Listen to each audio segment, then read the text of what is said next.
नमस्कार Ayurvedic solution PS channel को आपण मानक स्वागत जनाऊँगी।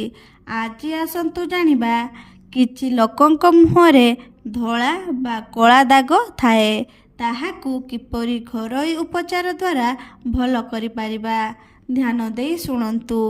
छाई रे सुका होइथिबा कमला चोपा को चूर्ण करि रखिबे ओ से चूर्ण को पानी रे गोलाई मलम परी करी धला एवं कला दागरे लगाइले देखिबे किछि दिन रे दाग भल होइजिवो।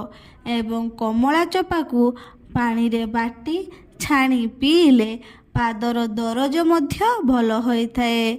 जहाकू भोक हेउनथिले किपरि भोक हेबो मोर नेक्स्ट भिडियोटी को देखिबे किपरि कमला रसरे उपचार करि परिबे।